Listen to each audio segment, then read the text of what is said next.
श्री कृष्ण कहते हैं, किसी के साथ गलत करके अपनी बारी का इंतज़ार ज़रूर करना, क्योंकि समय के पास हर किसी के कर्मों का हिसाब है।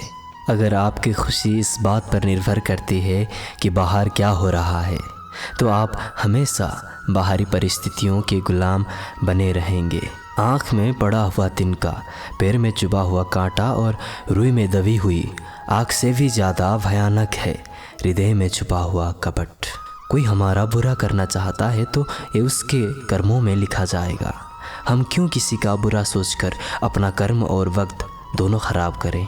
इस जीवन में कई घाव मिलेंगे, हमें घाव से ज़्यादा उनके पीछे छिपे हुए पाठ को याद रखना है। किसी का दिल इतना भी मत दुखाओ कि उसके अंदर रहने वाला परमात्मा भी दुखी हो उठे। श्री कृष्ण कहते हैं, सरल व्यक्ति के साथ किया गया छल आपकी बर्बादी के सारे द्वार खोल देता है, चाहे आप कितने ही बड़े शतरंज के खिलाड़ी क्यों ना हो। झूठ, धोखा और बहाने आपको कुछ पल की ही खुशी देंगे, लेकिन इसकी कीमत आपको भविष्य में चुकानी ही पड़ेगी। इंसान के बर्बाद होने के 6 कारण: नींद, गुस्सा, डर, थकान, आलस्य और काम को टालने की आदत। समस्या यही है कि लोग सच्चे व्यक्ति को सराहते नहीं, बल्कि उसका इस्तेमाल कैसे करना है ये सोचना शुरू कर देते हैं। जीवन में पीछे देखोगे तो अनुभव मिलेगा, जीवन में आगे देखोगे तो आशा मिलेगी, दाएं बाएं देखोगे तो सत्य मिलेगा, लेकिन अपने भीतर देखोगे तो परमात्मा मिलेगा, आत्मविश्वास मिलेगा। किसी भी समस्या का हर कोई अपने अपने अनुसार समाधान बताता है, और किसी के दिखाए मार्ग पर चलने से पूर्व अपनी बुद्धि द्वारा यह आकलन आवश्यक कर ले कि मार्ग बताने वाला कहीं स्वयं मार्ग भटका हुआ तो नहीं है। कोई भी आपको गलत समझे तो उसे प्रतिक्रिया शब्दों से नहीं, अपने उत्तम कर्मों से दीजिए, क्योंकि कर्म की ध्वनि शब्दों से कई गुना ज़्यादा प्रखर होती है। ईश्वर के लिए खर्च की गई कोई भी चीज़ बेकार नहीं जाती, चाहे वो समय हो, पैसा हो या फिर संकल्प। परमात्मा ने आपको सबसे अलग बनाया है, इसीलिए दूसरों के जैसा बनकर अपनी वास्तविकता को नष्ट मत करो। किसी पर भी अटूट भरोसा नहीं करनी चाहिए, क्योंकि नमक और चीनी का रंग सदैव एक जैसा ही होता है। अक्सर बढ़ती हुई समझ जीवन को मौन की ओर ले जाती है। अगर आपको झुकना है तो किसी की विनम्रता के आगे झुकिए, किसी की शक्ति के आगे, रूप के आगे और धन के आगे तो बिल्कुल भी मत झुकना। इंसान का पतन उसी समय शुरू हो जाता है जब वो अपनों को गिराने की सलाह गैरों से लेने लगता है। उगते हुए सूरज और दौड़ते हुए घोड़े का चित्र लगा लेने से सफलता नहीं मिलती, बल्कि सफल होने के लिए सूर्य से पहले जागना और पूरे दिन घोड़े की भांति दौड़ना पड़ता है। अहंकारी व्यक्ति कभी क्षमा नहीं मांग सकता और कमज़ोर व्यक्ति कभी क्षमा नहीं कर सकता।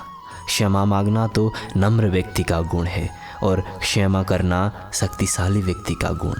परिवार में यदि एक सदस्य भी भगवान की भक्ति से जुड़ जाए तो उसका सकारात्मक असर उसके संपूर्ण परिवार पर होता है।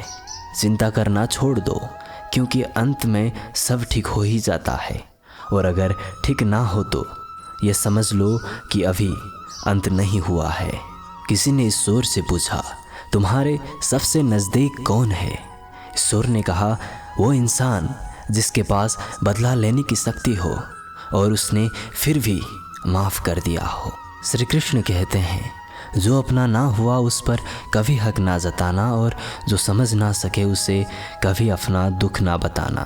वे मूर्ख थे जो तुम्हारा प्रेम ना समझ पाए, क्योंकि तुमने तो कई बार अपना हृदय तोड़ लिया सिर्फ उन्हें प्रसन्न करने के लिए।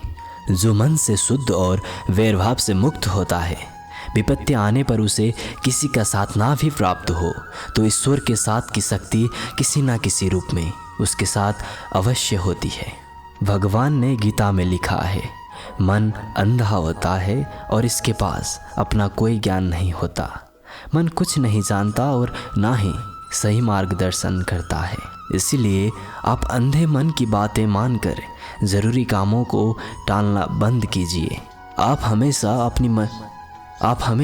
अपनी बुद्धि से काम लीजिए, मन से नहीं, क्योंकि अंधा मन आपको हमेशा ज़रूरी कामों को करने से रोक देता है। जब आप बुद्धि के ज़रिए ज़रूरी कामों को करना शुरू कर देंगे तो धीरे धीरे आपका मन आपका मित्र बनता चला जाएगा। लेकिन अभी आपका मन आपका दुश्मन बना हुआ है, जो आपको दिन प्रतिदिन बर्बाद कर रहा है। यदि आपकी ज़िंदगी बहुत मुश्किल समय से गुजर रही है तो निराश ना होइए। समझ लो, भगवान चाहता है कि आपको अभी और मजबूत इंसान बनना है। कौन कहता है इंसान रंग नहीं बदलता? किसी के मुख पर सच बोलकर तो देखिए, इंसान का एक नया रंग सामने आएगा। अच्छा इंसान कभी मतलबी नहीं होता, बस दूर हो जाता है उन लोगों से जिन्हें उसकी कद्र नहीं होती। हर समस्या का हल ढूंढा जा सकता है अगर शांत दिमाग से उस पर विचार करें तो। जीवन एक महाभारत है, यहाँ कर्ण जैसे मित्र चुनने पड़ते हैं, श्री कृष्ण जैसे मार्गदर्शक और खुद अर्जुन जैसे सर्वश्रेष्ठ होकर लड़ना पड़ता है। मौन रहना बहुत अच्छी बात है, लेकिन ऐसा मौन किस काम का जो आपके अस्तित्व को ही ख़त्म कर दे। मौन आपकी ताकत भी है और कमज़ोरी भी। बस आपको ये पता होना चाहिए कि कब आपको मौन रहना है और कब नहीं। समय और ज़रूरत बदलते ही सबके चेहरे बेनकाब हो जाते हैं। पता नहीं, या तो हम में कुछ कमी आ जाती है या वो अभिनय अच्छा कर लेते हैं। दर्द का एहसास तब होता है जब खुद को ठोकर लगती है, वरना दूसरों का तो सिर्फ लहू ही नज़र आता है, दर्द नहीं। लोग कहते हैं ज़िंदगी मिली है अपने हिसाब से जीने के लिए, लेकिन वही लोग सुबह होते ही किसी और के हिसाब से जीने चले जाते हैं। कल रात ज़िंदगी मेरे सपने में आई थी और कहा, कब तक चलेगा किसी और के पीछे, अब खुद के पीछे चलना भी सीख ले। ज़िंदगी को मीठा बनाने के लिए अक्सर सही वक्त पर कड़वे घूंट पीने बहुत ज़रूरी है। बाद में बस यादें आती हैं, वक्त नहीं। इसीलिए जी लो हर एक लम्हा गुजर जाने से पहले। कुछ इस तरह से मैंने अपनी ज़िंदगी आसान बना ली। किसी को माफ़ कर दिया और किसी से माफ़ी मांग ली। जहाँ उम्मीद नहीं होती वहाँ तकलीफ़ की भी कोई गुंजाइश भी नहीं होती। हर कोई परेशान है मेरे ज़्यादा बोलने से, और मैं परेशान हूँ अपने अंदर की खामोशी से। मैंने एक बुज़ुर्ग से पूछा, आज के समय में सच्ची इज्जत किसकी होती है? बुज़ुर्ग ने जवाब दिया, इज्जत किसी इंसान की नहीं होती, ज़रूरत की होती है। ज़रूरत ख़त्म तो इज्जत ख़त्म। सबसे तेज़ वही चलता है जो अकेला चलता है, लेकिन दूर तक वही जाता है जो सबको साथ लेकर चलता है। परिस्थितियाँ जब विपरीत होती है तब व्यक्ति का प्रभाव और पैसा नहीं, स्वभाव और संबंध काम आते हैं। ज़िंदगी में सही लोगों की तलाश कभी मत करो, आप स्वयं ही सही बन जाओ। क्या पता आपसे मिलकर शायद किसी की तलाश पूरी हो जाए। एक अच्छा व्यक्ति हमेशा अपने शब्दों और कर्मों से ही जाना जाता है, अन्यथा अच्छी बातें तो पोस्टर पर भी लिखी होती है। मुसीबत में अगर मदद मांगो तो सोच कर मांगना, क्योंकि मुसीबत थोड़ी देर की ही होती है और एहसान ज़िंदगी भर का।